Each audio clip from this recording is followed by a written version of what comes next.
மக்களுடைய வாக்குரிமைக்கு அச்சுறுத்தல் வந்திருக்கு.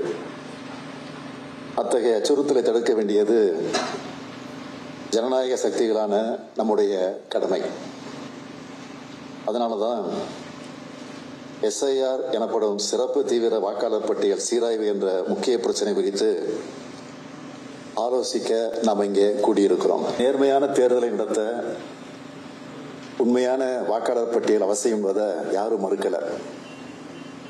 ஆனா அதுக்கான உரிய கால அவகாசத்தை கொடுக்கணும். பதற்றமில்லாத சூழல்ல தான் அதை செய்ய முடியும்.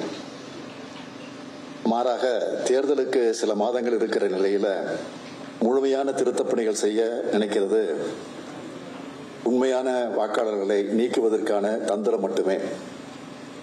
அதைத்தான் பீகார்ல செஞ்சாங்க. இப்போ மற்ற மாநிலங்களையும் செய்ய நினைக்கிறாங்க. அதனாலதான் நாம எதிர்க்கிறோம். அப்போ ஒன்று மட்டும் தெளிவாக தெரியுது.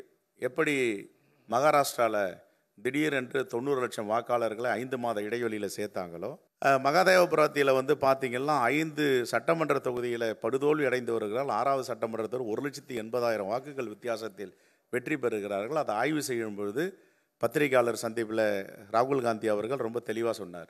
இது எப்படியெல்லாம் அந்த வாக்கு திருட்டை நவீன முறையில் தேர்தல் ஆணையமும் பிஜேபியும் செய்கிறது என்று. இங்கேயும் நியாயமாக சுதந்திரமாக ஜனநாயக அடிப்படையில் வெற்றி பெற முடியாது என்பதால் குறுக்கு வழியில் எப்படியெல்லாம் தேர்தல் ஆணையத்தை பயன்படுத்தி வெற்றி பெறலாம் என்று பாஜக முயற்சி செய்து கொண்டிருக்கிறது. அதற்கும் தமிழ்நாட்டினுடைய உரிமையெல்லாம் தாரை வார்த்து கொடுத்தவர்கள் இப்பொழுது மீண்டும் வாக்கு அதிகாரத்தையும் வாக்குரிமையும் அவர்கள் எடுப்பதற்கு உறுதுணையாக இருக்கிறார்கள்.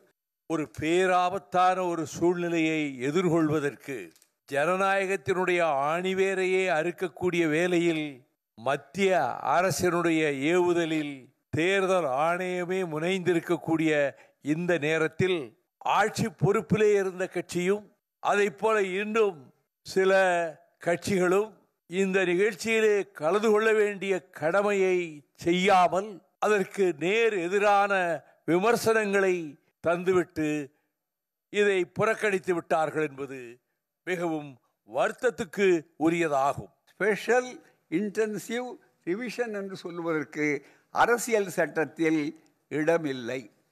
அரசியல் சட்டப்படி இங்கே தேர்தல் ஆணையம் செய்ய இடமில்லை. ஏதாவது ஒரு வகையில் ஒரு குறைந்தபட்சம் ஒரு கண்டன ஆர்ப்பாட்டம் என்கிற முறையிலாவது ஏதாவது ஒரு போராட்ட நடவடிக்கையில் மக்களை ஈடுபடுத்துவது என்பதும் மார்க்சிஸ்ட் கம்யூனிஸ்ட் கட்சியின் சார்பில் கேட்டுக்கொள்கிறேன். நம் கரங்களில் இருக்கிற வாக்கில் தான் ஒரு வாக்கு ஒரு மதிப்பு, சமத்துவம், ஜனநாயகம் தவழ்கிறது. அதன் குரல் வலையை நெரிக்க பார்க்கிற போது தமிழக முதல்வரின் கோபம் நியாயம், தமிழ்நாட்டின் கோபம் நியாயம், நமது கட்சி தலைவர்களின் கோபம் நியாயம். எனவே இந்த கூட்டம் முழு நியாயம். இது வாக்குரிமையை குறிவைத்து நிகழ்த்தப்படுகிற ஒரு தாக்குதல் அல்ல, குடியுரிமையை குறிவைத்து நடத்தப்படுகிற ஒரு தாக்குதல். இந்த அரசியல் புரிதல் நமக்கு தேவை. SIRங்கிறது இன்னைக்கு எதுக்காக இது கொண்டு வந்திருக்காங்க சொன்னால், அந்த குடியுரிமையை பறிப்பதற்கு NRCயை நடைமுறைப்படுத்துவதற்காகத்தான் இந்த வேலையை திட்டத்தை அவங்க அறிவிச்சிருக்கிறாங்க. இதுதான் மெயினாக நம்ம புரிந்து கொள்ள வேண்டிய மிக மிக முக்கியமான செய்தி. சிறப்பு தீவிர வாக்காளர் திருத்தம் ஏன் இவ்வளவு அவசரமாக செயல்படுத்தப்படுகிறது? இந்த அவசரத்தினால்தான் பீகாரில் 65 லட்சம் வாக்காளர்களின் பெயர்கள் பட்டியலில் இருந்து நீக்கப்பட்டு அவர்கள் வாக்களிக்கும் உரிமையை இழந்துள்ளார்கள்.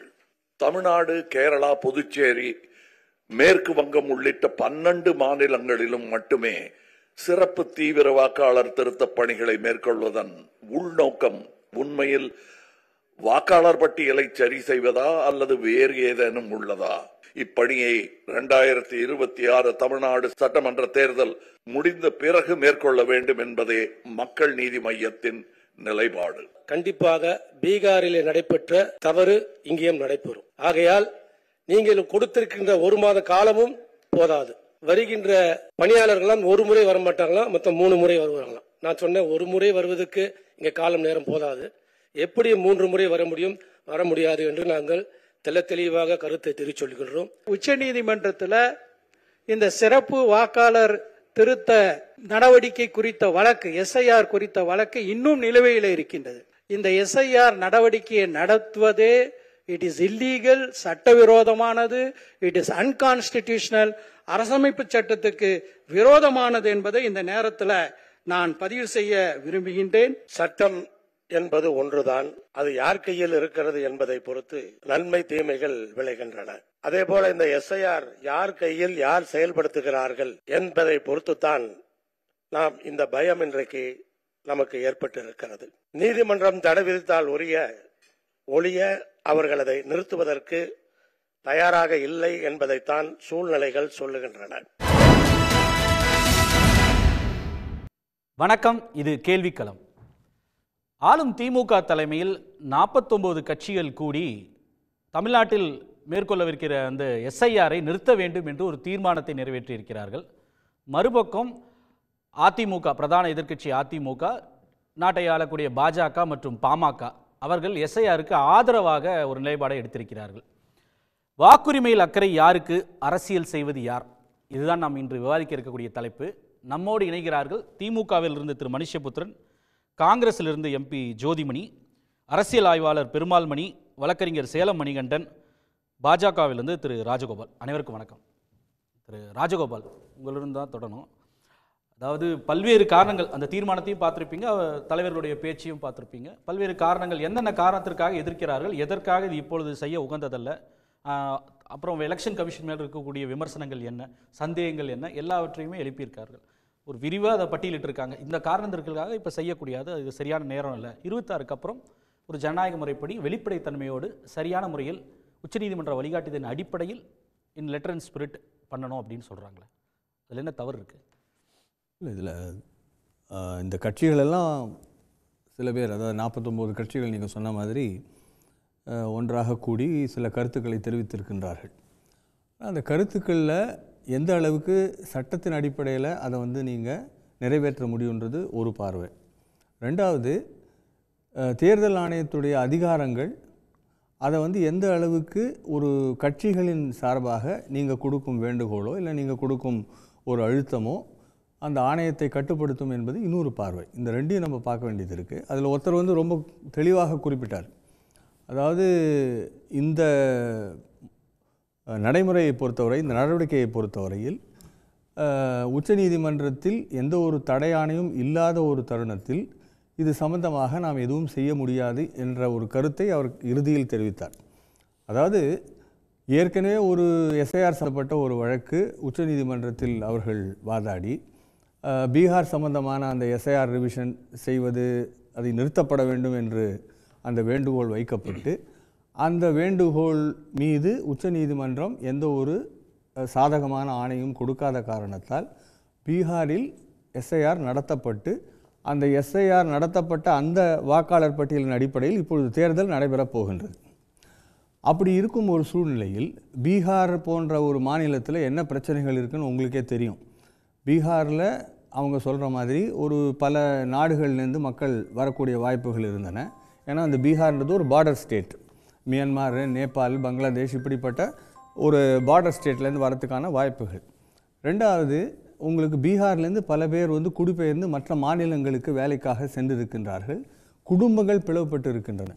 அப்படி இருக்கும் ஒரு சூழ்நிலையில் கூட 65 லட்சம் வாக்காளர்கள், அதில் சில குறைஞ்சிருக்கு. அதுக்கப்புறம் அந்த ஆதார் கார்டையும் அவங்க கொண்டு அதில் அக்செப்ட் பண்ணலான்ற ஒரு சுப்ரீம் கோர்ட்டோட கைட்லைன்ஸ் வந்த பிறகு அந்த வாக்காளர் பட்டியலில் இறுதி பட்டியலேருந்து இன்னொரு 13-14 லட்சம் பேரை சேர்த்துருக்காங்க. அப்படி சேர்த்திருந்தால் கூட உங்களுக்கு விடுபட்டவர்கள், அதாவது இறந்தவர்களை நீக்கப்பட வேண்டிய அவசியம் இருக்குது. எஸ்ஐஆர்ன்றது எப்போ வருது அப்படின்னா 20 ஆண்டு காலத்துக்கு மேல், இப்போ 20 ஆண்டு காலமாக எஸ்ஐஆர் நடைபெறவில்லை. ஆகவே இந்த எஸ்ஐஆர்ன்றது அந்த ஒரு தீவிர திருத்தப் பணி அவசியம் என்பதை தான் உச்சநீதிமன்றம் நிச்சயமாக அது எடுத்து கூறும் என்பது தான் என்னுடைய கருத்து. முதலமைச்சரோட பேச்சு நீங்கள் கேட்டிருப்பீங்க, நம்மளும் ப்ளே பண்ணோம். வாக்காளர் பட்டியலில் சரி, அது அடல்ட்ரேட் ஆகிருக்கக்கூடாது, அதில் குளறுபடிகள் இருக்க, உண்மையான வாக்காளர் நடத்தணுன்றதுல மாற்று கருத்து இல்லை. நடைபடுத்தும், அது செயல்படுத்தும் விதம், அதில் இருக்கக்கூடிய சந்தேகங்கள், பீகாரில் செய்த விதத்தினால்தான் எங்களுக்கு இந்த சந்தேகமே எழுது. தேர்தல் ஆணையத்தினுடைய செயல்பாடு, அதனுடைய செயல்பாடு நம்பகத்தன்மை மேலேயே ஒரு அடிப்படையில் கேள்வி எழுப்புறாங்க. அந்த பின்னணியில் தான் இந்த சந்தேக பார்வையோடு தான் இது பார்க்க வேண்டியிருக்குன்றதான சொல்கிறாங்க அவங்க. இல்லை, இதில் நீங்கள் எஸ்ஐஆர் நடக்கணுமா இல்லையான்றது ஒன்று, சரியான முறையில் நடக்கணுன்றது இன்னொன்று. அதாவது அந்த நடவடிக்கை தொடங்கப்பட்ட பிறகு அது நேர்மையான முறையில் நடைபெறுகின்றதா என்பதை பார்த்து கொள்ள வேண்டியது ஓரளவுக்கு அந்தந்த அரசியல் கட்சிகளின் பொறுப்பாகும், கடமையாகும். ஏன்னா ஒரு பிஎல்ஓன்றவர் இருக்கார், பூத் லெவல் ஆஃபீஸர்.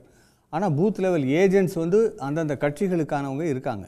இப்போது திமுக அதிமுக இரண்டுமே வந்து பூத் லெவலில் ரொம்ப ஸ்ட்ராங்காக இருக்கிறதுனால ஒவ்வொரு பூத்துக்கும் 3-4 ஏஜென்ட் கூட இருப்பாங்க. பாரதிய ஜனதா கட்சிக்குமே நிறைய ஏஜென்ட்ஸ் இருக்காங்க. அப்படி பல்வேறு கட்சிகளுக்கு, அரசியல் கட்சிகளுக்கு அந்தந்த பூத் லெவலில் அவங்களுக்கு ஏஜென்ட்ஸ் இருக்காங்க. ஆகவே இதில் வந்து எப்படின்னா ஒரு பட்டியலை நீங்கள் தயாரித்த பிறகு அப்பீலுக்கு உங்களுக்கு டைம் கொடுத்துருக்காங்க. அந்த அப்பீலுக்கு மேலும் ஒரு அப்பீல் கொடுக்கறதுக்கும் வாய்ப்பு இருக்குது. தமிழ்நாட்டில் எலெக்ஷன் வந்து மார்ச் மாதம் இல்லை உங்களுக்கு மார்ச் மாதம் முதல் வாரமோ 2வது வாரமோ நோட்டிஃபை பண்ணக்கூடிய வாய்ப்பு இருக்கும் காரணத்தால் அதுக்கு முன்பு இந்த வாக்காளர் பட்டியல் தயாராக வேண்டும் என்ற அந்த நிலையில்தான் இப்படிப்பட்ட ஒரு அட்டவணை வழங்கப்பட்டிருக்கு. இந்த 1 மாத காலம் அப்படின்றது தான் கேள்விக்குறி. ரெண்டாவது, பீகாரில் வந்து எஸ்ஐஆருக்கு அப்புறம் வெளியிடப்பட்ட இறுதிப் பட்டியலில் இருக்கக்கூடிய பல்வேறு குளறுபடிகளை உச்சநீதிமன்றத்தின் முன்னாடியே வந்து டெமோவே கொடுத்துருக்காங்க. நான் அது உங்கள் முதல் சுற்று கருத்தை எடுத்துக்கிறேன். அதில் ஒரே ஒரு கருத்து தான், ஆனால் அதில் ஒரு அப்பீல் கூட வரலன்றது தான் எலெக்ஷன் கமிஷனுடைய கூற்று. இது ஒரு அப்பீல் கூட வராமல் அப்படிதான் பீகார்ல சொல்லிருக்காங்க. ஒரு அப்பீல் கூட வரலன்னு அப்படின்றது எலெக்ஷன் கமிஷனோட கூற்று. அப்பீல் வந்திருக்கு, பல அப்பீல்கள் வந்திருக்கு, சேர்க்கவும் பட்டிருக்கு. 65 லட்சம் பேர்ல வந்து 27 லட்சம் பேர் வந்து சேர்க்கப்பட்டிருக்காருன்றது உண்மை. இன்னும் அந்த அப்பீல அடுத்த கட்டத்தில் பேசுவோம். வேற அப்பீல் செல்வி ஜோதிமணி, அது வந்து இதுவரைக்கும் எந்த தடையும் கொடுக்கப்படல. ஏற்கனவே வந்து உச்சநீதிமன்றம் இதோட தவறு என்று எந்த ஒரு ஆணையுமே பிறப்பிக்காதப்போ ஒரு சரியான வாக்காளர் பட்டியல் தேவை என்ற அடிப்படையில் தானே வந்து ஒரு சுத்தமான ஒரு வாக்காளர் பட்டியல் இருக்கணுன்ற அடிப்படையில் தான் இந்த எக்ஸசைஸை அண்டர்டேக் பண்ண போகிறோம். இதற்கு இவர்கள் அரசியல் கட்சியில் உங்கள் கட்சி முதற்கொண்டு பல்வேறு கட்சியில் வைக்கக்கூடிய கோரிக்கையில் ஏற்றுக்கொள்வதற்கான முகாந்திரம் இருக்கானே தெரியல அப்படின்ற. இல்லை, வாக்காளர் பட்டியலில் சேர்த்தல் நீக்கல்ங்கிறது யாருமே அதை அப்ஜெக்ட் பண்ணல. காலமாக வாக்காளர் பட்டியலில் இறந்த வாக்காளர்களை சேர்க்குறாங்க, நீக்கிறாங்க, புதிய வாக்காளர்களை சேர்க்குறாங்க, இல்லை யாராவது ரொம்ப வருஷமாக அந்த ஊரில் இல்லைன்னா அவங்கள நீக்கிறாங்க. இதெல்லாம் வந்து வழக்கமாக வந்து நடக்கிறது தான். இதை யார் நடத்துகிறாங்க? எலெக்ஷன் கமிஷன் தான் நடத்துகிறாங்க. இப்படி தொடர்ச்சியாக நடத்தி நிறைய ஓட்டர் லிஸ்ட்டை அவங்க ப்ரொடியூஸ் பண்ணியிருக்காங்க. கடைசி தமிழ்நாட்டை பொறுத்த வரைக்கும் லேட்டஸ்ட் ஓட்டர் லிஸ்ட்டுங்கிறது 2024 நாடாளுமன்ற தேர்தலுக்கு அப்புறம் ஒரு 4 மாதத்திற்கு முன்பு உள்ளாட்சி தேர்தல் வருங்கிறதுனால உள்ளாட்சி தேர்தலுக்காக ஒரு எலக்ட்ரல் ரோல் அப்டேட் பண்ணப்பட்டிருக்கு. அதில் யாருக்கும் எந்த பிரச்சனையும் இல்லை. இது வந்து நம்மெல்லாம் நினைக்கிற மாதிரி இது ஏற்கனவே இருக்கிற வாக்காளர் பட்டியலில் அதை வந்து சரிபார்த்து நீக்கல் சேர்த்தல் பண்ணுற ஒரு ப்ராசஸ் அல்ல.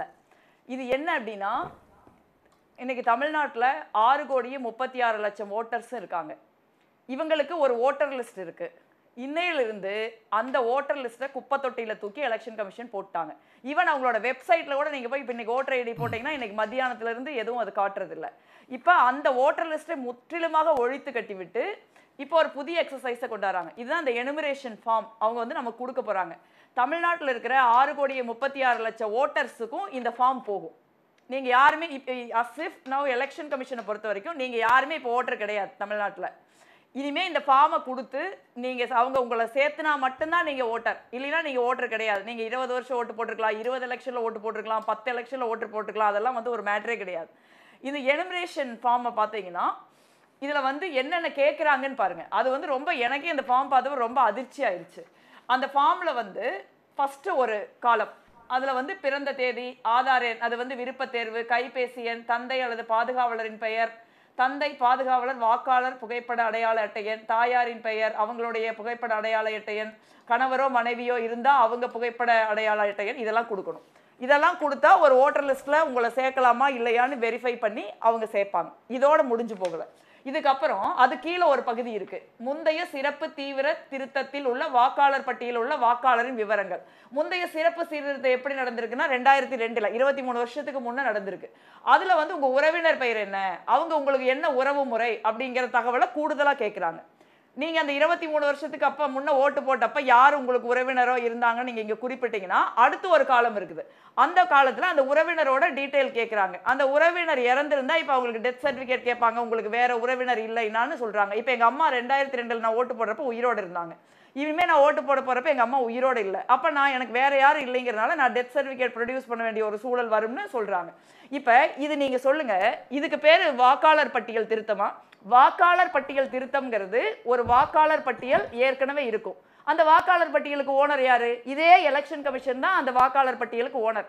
எந்த அரசியல் கட்சி, காங்கிரஸோ திமுகவோ அதிமுகவோ போய் வாக்காளர் பட்டியல் ஒன்றும் பண்ண முடியாது, நம்ம எழுதி தான் கொடுக்கலாம். அவங்க தான் அதை வந்து இறுதி பட்டியல் சரிபார்த்து போடுறாங்க, அவங்க தான் ஓனர். நீங்க காலங்காலமா செஞ்சுக்கிட்டு இருந்த ஒரு எக்ஸசைஸை திடீர்னு நீங்களே வேண்டான்னு சொல்றீங்க. இப்போ இது வாக்காளர் பட்டியல்ல திருத்தம்னு அவங்க சொல்றதே தப்பு. வாக்காளர் பட்டியலையே அவங்க தூக்கி எறிஞ்சிட்டு ஒரு புது வாக்காளர் பட்டியலை தயார் பண்றாங்க. ஏன் தயார் பண்றீங்க? அதுக்கு எதுக்கு வாக்காளர் பட்டியலை சிறப்பு திருத்தம்னு நீங்க சொல்றீங்க? வாக்காளர் பட்டியல்னே ஒண்ணு கிடையாது. இந்த ஃபார்மை கொடுத்தா மட்டும்தான் நீங்க வாக்காளர் பட்டியல். இப்போ ஒரு பூத் இருக்குதுன்னு வச்சுங்க, அந்த பூத்துல ஒரு 1000 ஓட்டர் இருக்காங்கன்னா அந்த 1000 பேர் அந்த பூத்துல அந்த எனுமரேஷன் ஃபார்மை எழுதி சப்மிட் பண்ணல அப்படின்னா அந்த வாக்காளர் அந்த பூத்துல ஓட்டரே கிடையாது. ஸோ அதுதான் நிலைமை, இதுதான் உண்மை. ஆனா இதை மறைச்சு இன்னைக்கு வந்து பாரதிய ஜனதா கட்சியின் ஆதிக்கத்தில் இருக்கிற இந்திய தேர்தல் ஆணையம் இந்த மாதிரி ஒரு ஒரு அநீதியை நம்ம வாக்காளர்களுக்கு இழைக்கிறாங்க. இது ஒண்ணு. ரெண்டாவது, இது வந்து வாக்காளர் பட்டியல் திருத்தமே கிடையாது. ஏன்னா அது வாக்காளர் பட்டியலே இனிமேல் கிடையாது, புதுசா வந்தாதான் வாக்காளர் பட்டியல். அதை நம்ம தெளிவா புரிஞ்சுக்கணும். ரெண்டாவது, எதுக்கு 2002 ஓட்டு போட்டவங்களோட டீட்டெயிலு இவங்க எனக்கு உங்களுக்கு சொந்தம்லாம் நீங்க கேட்குறீங்க? அப்புறம் நான் யாருக்காவது சொந்தம்னு சொன்னா அவங்கள பத்தின டீட்டெயில் ஏன் கேட்குறீங்க? அடிப்படையில் இது வந்து ஒரு குடியுரிமை எக்ஸசைஸ். அதை குடியுரிமை எக்ஸசைஸ் அவங்க சட்டப்படி பண்ண முடியாததுனால இதை வந்து இன்னைக்கு வந்து வாக்காளர் பட்டியல் சிறப்பு தீவிர திருத்தம்ங்கிற ஒரு பொய்யான போர்வையில் இன்னைக்கு எலெக்ஷன் கமிஷன் நுழைஞ்சிருக்காங்க. நீங்க யோசிச்சு பாருங்க, இந்த ஃபார்மை வந்து இங்க ஒரு பார்கோட் இருக்கு. இந்த ஃபார்மை வந்து நம்ம வந்து ஜெராக்ஸ் எடுத்துக்க முடியாது. ஒருத்தருக்கு ஒரு ஃபார்ம் தருவோம்னு நேற்று ட்ரைனிங்ல பொலிட்டிக்கல் பார்ட்டிஸுக்கு சொல்லியிருக்காங்க. மேபி இன்னொரு ஃபார்ம் கொடுக்கலாம்னு சொல்றாங்க. அது உண்மையான்னு தெரியாது நமக்கு, அந்த இன்னொரு ஃபார்ம் கொடுப்பாங்களான்னு தெரியாது. இந்த ஃபார்ம்ல இருக்கிற இத்தனை விவரங்களை நீங்க ஒழுங்கா ஃபில்அப் பண்ணணும். இத்தனை விவரங்களையும் நீங்க ஒழுங்கா ஃபில்அப் பண்ணது மட்டும் கிடையாது, நீங்க 2002லயும் ஓட்டு போட்டு அதுக்கப்புறமா நீங்க இப்ப 25லயும் ஓட்டு போட்டிருந்தீங்க அப்படின்னா நீங்க வந்து வெறும் புதுப்பிக்கப்பட்ட போட்டோ மட்டும் கொடுத்தா போதும். ஆனா நீங்க 2002ல ஓட்டு போடாம அதுக்கப்புறம் நீங்க ஓட்டர்ஸா இருந்திருந்தீங்க அப்படின்னா அதை உங்களுடைய ஓட்டுரிமை நிரூபிக்கிறதுக்குரிய டாக்குமெண்ட் எல்லாம் நீங்க ப்ரொடியூஸ் பண்ணணும். ஸோ இது வந்து ஒரு தமிழ்நாட்டில் இருக்கிற 6,36,00,000 பேர்ல கிட்டத்தட்ட 1.5 கோடி பேர் இதை பண்ணவே முடியாது. ஏன்னா இதை 45 நாள்ல நம்ம எழுதி கொண்டு போய் கொடுக்கணும், அவங்க இதை அப்டேட் பண்ணணும். அதுக்கப்புறம் இதெல்லாம் முடிஞ்ச 5 நாள்ல வரைவு வாக்காளர் பட்டியல் வரும் சொல்றாங்க. இது வந்து நடக்கவே நடக்காது. இது வந்து நடக்க கூடாதுங்கிறதுக்காகவே பாரதிய ஜனதா கட்சிக்கு சாதகமாக இங்க வந்து தேர்தல் கமிஷன் இதை வந்து நடைமுறைப்படுத்துறாங்க. இதைதான் அவங்க பீகார்லயும் நடைமுறைப்படுத்துறாங்க. திரு ராஜகோபால் சொன்னாரே இல்லையா, மக்களுடைய ஜோதிமணி, திரு ராஜகோபால் சொன்னார் இல்லையா, நீங்கள் அரசியல் கட்சிகளுடைய உதவியை நாடலாம், காங்கிரஸ் போன்ற, திமுக, நீங்க உங்கள் போன்ற கட்சிகள் வந்து உதவி செய்யலாம் அப்படின்ற ஒரு இதை சொன்னாங்க. இதே போல வந்து பீகார்ல செஞ்சிருக்காங்க. அந்த அளவுக்கு வந்து நீக்கப்பட்டார்களா? நீங்க 1 கோடி பேர் நீக்கப்பட்டது போல நீக்கப்படலையேன்றாங்க. நான் என்ன கேக்குறேன்னா, இல்ல நான் என்ன கேட்கறேன்னா, ஓட்டர் லிஸ்ட்ல நீங்க திருத்துங்க, சேருங்க. நாங்க அரசியல் கட்சிகள் இருக்கோம், எங்களுக்கு ஏஜென்ட்ஸ் இருக்காங்க, நாங்க போய் பாக்குறோம். அது வேற. நீங்க ஓட்டர் லிஸ்டே இனிமே கிடையாதுங்கிறீங்க. இந்த 6,36,00,000 பேரும் இந்த ஃபார்மை ஃபில்அப் பண்ணி கொடுத்து இந்த ஃபார்ம் ஏற்றுக்கொள்ளப்பட்டால் மட்டும்தான் நீங்க ஓட்டர், இல்லைன்னா ஓட்டர் இல்லை. நீங்க தெளிவா புரிஞ்சுங்க. அவங்க சொல்றது வேற, நான் சொல்றது வேற. ஓட்டர் லிஸ்ட்னு ஒன்று இருந்து அந்த ஓட்டர் லிஸ்ட்டை வெரிஃபை பண்ணி அதில் சேர்த்தல் நீக்கல் இருக்கிறதுங்கிறது வேற. அது 45 நாளுக்குள்ள நம்ம பண்ணலாம், பெரிய பிரச்சனை ஒன்றும் கிடையாது. அதுக்கு வந்து ஃபார்ம் எல்லாம் ஒன்றும் உங்களுக்கு பெருசாக தரமாட்டாங்க. நீங்களா நீக்கணும்னா ஃபார்ம் 6, 7, 8 கொடுத்து நீக்கவோ சேர்க்கவோ நம்ம செஞ்சுக்கலாம். இது அப்படி கிடையாது. இது வந்து 6,38,00,000 பேருக்கு வீடு வீடா இந்த ஃபார்ம் வரும். முதல்ல வருமானு நமக்கு தெரியாது. அதுக்கப்புறம் வந்தா இவங்க இத்தனை டீடைலையும் ஃபில்அப் பண்ணும். இதுல ஏதாவது ஒரு டீடைல் இல்லைனாலும் அவங்க இன்னொரு விஷயம், இதுக்கப்புறம் இது எல்லாம் காங்கிரஸ், திமுக இந்த 49 கட்சிகள் எதிர்க்கிறீங்க. ஆனா அதிமுகவோ இல்ல பாமகவோ அந்த கட்சிகள் அவர்கள்லாம் வந்து பெரிய அளவிற்கு இது மீது வந்து ஒரு அச்சத்தை வெளிப்படுத்தல இல்லையா? அவர்கள் ஆதரிக்கிறாங்க. அப்படிங்கும்போது ஒருவேளை இது முறைகேடு, வாக்காளர்கள் நீக்கப்படுவார்கள்னா வருங்காலத்தில் அவங்களுக்கு இது பிரச்சனையா முடியலாம்ல? இல்ல பாரதிய ஜனதா கட்சியின் கூட்டணி கட்சிகள் மட்டும்தான் இந்த எக்ஸசைஸ் ஆதரிக்கிறாங்க. ஏன்னா அவங்களுக்கும் வந்து நம்ம நேர்மையான முறையில் தேர்தலை ஜெயிக்கலாம்ங்கிற எண்ணம் கிடையாது. அதனால பாரதிய ஜனதா கட்சி தேர்தல் கமிஷனோட நடத்துற இந்த ஃப்ராட்ல ஒரு பங்கா இருந்துதான் நேர்மையற்ற முறையில தான் தேர்தலில் வெற்றி பெற முடியுங்கிற ஒரு சூழல்ல தான் இங்க அதிமுக இருக்காங்க. என்னை பொறுத்த வரைக்கும் நான் என்ன நினைக்கிறேன்னா, அது அதிமுகவோ திமுகவோ காங்கிரஸ் கட்சியோ நம்ம எல்லாரும் வந்து அரசியல் கட்சிகள். நமக்கு இருக்கிற கடமை அப்படிங்கிறது மக்களுக்கு இருக்கிற உரிமை, அதாவது வாக்குரிமையை பாதுகாக்க வேண்டிய ஒரு மிகப்பெரிய பொறுப்புலையும் கடமையிலையும் நம்ம எல்லாரும் இருக்கோம். அதுக்கப்புறம் வந்து அந்த வாக்காளர் யாருக்கு ஓட்டு போடுறாங்க, யாருக்கு ஓட்டு போடலைங்கிறது அது அந்த வாக்காளருடைய உரிமை. அதன் அடிப்படையில் தான் தேர்தல் முடிவு வெளியாகும். எல்லாருக்கும் தமிழ்நாட்டில் யாருக்கெல்லாம் வாக்களிக்க தகுதி இருக்கிறதோ அவங்க எல்லாருக்கும் வாக்கு கிடைக்கணும். அதற்கப்புறம் அந்த வாக்காளர்கள் வந்து தங்களுக்கு யாரை பிடிக்குதோ அதை வந்து அவங்க ஓட்டு போடுவாங்க. அதனுடைய முடிவை நம்ம ஏத்துக்குவோம். அது வேற. இது அப்படி கிடையாதுன்னு நான் சொல்றேன். இது வந்து டார்கெட்டடா வந்து வாக்காளர்கள் நீக்குறாங்க அப்படின்னா ஏற்கனவே ஓட்டர் ப்ரொஃபைலிங் செய்திருந்தால் மட்டும்தான் அது சாத்தியம். ஓட்டர் ப்ரொஃபைலிங் பண்ணி அவர் தங்கள் ஆதரவாளர்கள் யாரு, நீங்க இப்ப பீகார்ல வைக்கக்கூடிய குற்றச்சாட்டே அதானே, எதிர்க்கட்சியின் ஆதரவாளர்கள் டார்கெட் செஞ்சு நீக்கப்படுறாங்க.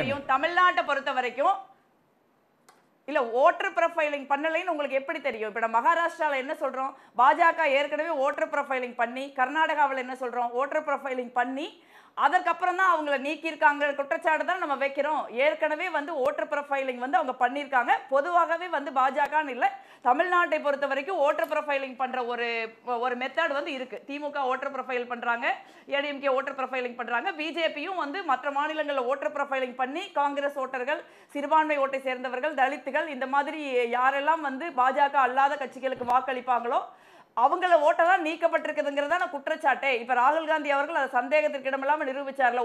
ஒரே அட்ரஸ்ல 300 ஓட்டு இருக்கு. நான் இங்க ஒரு வித்தியாசம் சொல்றேன். ஏற்கனவே ஓட்டர் லிஸ்ட் இருக்குது, அந்த ஓட்டர் லிஸ்ட்ல திருத்தம் கொண்டு வந்த அப்பவே இவ்வளவு ஃப்ராடு. கர்நாடகால ஒரே ஓட்டர்ல 300 வீடு இருக்குது, அவங்களோட அட்ரஸ் 00 இருக்குது, அவங்க அப்பா அம்மா வேறு SZOMYXன்னு இருக்குது. ஸோ அந்த ஏற்கனவே வாக்காளர் பட்டியல் இருக்கிறப்பவே அதுல திருத்தம் வர்றப்பே அவ்வளவு ஃப்ராட் பண்றாங்க. இது வந்து வாக்காளர் பட்டியலே கிடையாது. நீங்க நான் சொல்றது திருப்பி சொல்றதை புரிஞ்சுக்குங்க. வாக்காளர் பட்டியல்ங்கிறது இன்னைக்கு கிடையாது. இன்னைக்கு போய் பாருங்க, இன்னைக்கு வெப்சைட்ல உங்களோட ஓட்டர் ஐடி போட்டு பாருங்க, வராது. ஏன்னா இதுதான் இனிமே. இதை கொடுத்தா நீங்க ஓட்டர், இதை கொடுக்கலனா நீங்க ஓட்டர் கிடையாது. எவ்வளவு பேர் படிச்சிருப்பாங்க இதை கரெக்டா ஃபில்அப் பண்றப்ப. அதே மாதிரி நான் உங்க முதல் சுற்று கருத்தை எடுத்துக்கிறேன், நான் திருப்பி வரேன். கர்நாடகால இருந்தாலும் டெல்லியில இருந்தாலும் வந்து கொடுக்கணும். ஸோ அந்த நான் ஒரு நிமிஷம் முடிச்சிடறேன், நான் கிளம்புறேன்.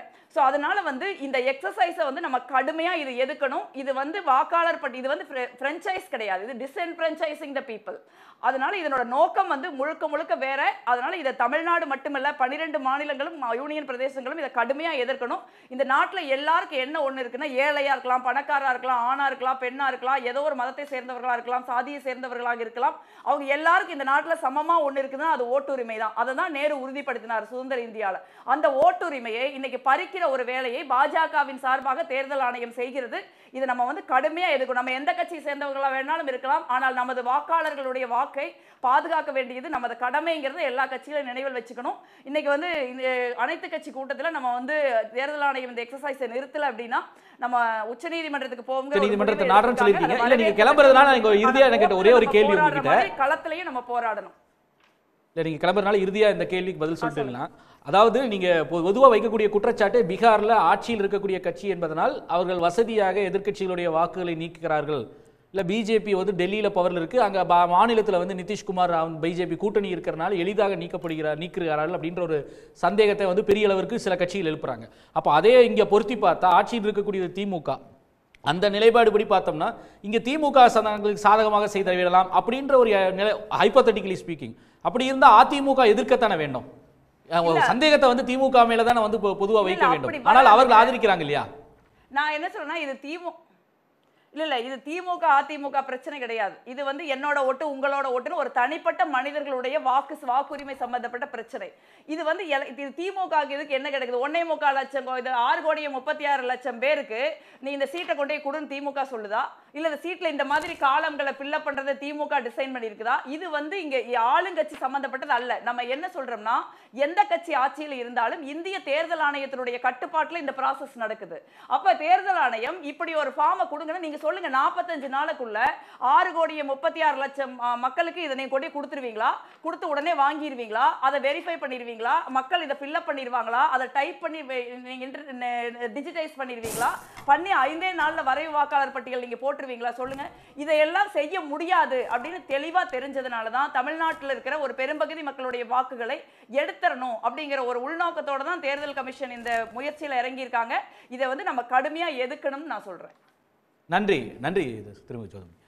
திரு மணிகண்டன், அதாவது இது வாக்காளர் திருத்தம், சிறப்பு வாக்காளர் திருத்தம்லாம் கிடையாது, தீவிர திருத்தம்லாம் கிடையாது. இது குடியுரிமை பணியை வந்து இன்டெரக்டாக செய்கிறாங்க ஒன்று. இன்னொன்று, புதிதாக வந்து ஒரு வாக்காளர் பட்டியலை உருவாக்குறாங்க. எக்ஸிஸ்டிங் ஓட்டர் லிஸ்ட்டே வந்து இரலவெண்ட்டு, அதில் தூக்கி குப்பையில் போடுறதுக்கு சமம் அப்படின்ற ஒரு கருத்தை சொன்னாங்க. இன்னொன்று, இது வந்து ஒரு தேர்தல் ஆணையத்தினுடைய இன்டெகிரிட்டி தான் ஒரு இதில் கேள்விக்குறியாக இருக்குது. இது ஒரு கட்சி சார்ந்ததில்லை, திமுக அதிமுக சார்ந்ததில்லை, யார் அதிகாரத்தில் இருப்பாங்கன்றது இல்லை. இதில் வந்து தேர்தல் ஆணையமே வந்து காம்ப்ரமைஸ்ட், அது நடுநிலையாக இல்லை, நியாயமாக இல்லை. அதனால தான் வந்து குறிவைத்து பாஜகவுக்கு ஆதரவாக, அதே போல் அதிமுக கூட்டணி கட்சியாக இருக்குது, அவர்கள் எல்லோருக்குமே இதில் அனுகூலம் இருக்குது. அதனால் வந்து இதை ஆதரிக்கிறார்கள். பாஜகவுக்கு அனுகூலமான முறையில் வந்து இது தேர்தல் ஆணையம் செயல்படுது இந்த எஸ்ஐஆர்ன்ற பேரில் அப்படின்ற குற்றச்சாட்டை நேரடியாக வைக்கிறாங்க இல்லையா? சன் நியூஸ் நேயர்களுக்கு வணக்கம். இப்போ இன்னைக்கு மரியாதைக்குரிய முதலமைச்சர் தலைமையில் நடந்த கூட்டத்தில் பார்த்தங்க, நிறைய அரசியல் கட்சி தலைவர்கள் திமுகவை ரொம்ப வலிந்து ஆதரிக்கக்கூடியவங்க எல்லாம் வந்திருந்தாங்க. எனக்கு என்ன ஒரு சந்தேகம்னா, திக தலைவர் வீரமணி அந்த கூட்டத்துக்கு வந்திருந்தார். அது தேர்தலில் பங்கேற்காத ஒரு கட்சி, தேர்தலில் இது வரைக்கும் போட்டியிடாத ஒரு கட்சி. அவங்களுக்கு ஏன் அழைப்பு விட்டாங்கன்னு நான் கேட்கல. அவங்களுக்கு அழைப்பு விட்டுருந்தாங்கன்னா விஸ்வ இந்து பரிஷத், இந்து முன்னணி, RSS, காந்தி நல இயக்கம், நேதாஜி மக்கள் இயக்கம், இந்த மாதிரி எல்லாத்துக்கும் அழைப்பு விட்டுருந்தாங்கன்னா சரியா இருந்திருக்கும். திக வீரமணியை இந்த அடிப்படையில் இவங்க அழைச்சாங்களோ அந்த மாதிரி அழைச்சிருந்தா இந்த பக்கம் ஒரு 20 பேர் இதுக்கெல்லாம் ஆதரவு அப்படின்னு வந்திருக்கும்ல. இது திமுகவை வலிந்து ஆதரிக்கக்கூடிய, திமுகவோடு நாளைக்கு அரசியல் கூட்டணி போக போகிறோங்கிற எதிர்பார்ப்புடைய எல்லாரும் சேர்ந்து ஒரு எதுக்கும் உதவாத ஒரு தீர்மானத்தை போட்டிருக்காங்க.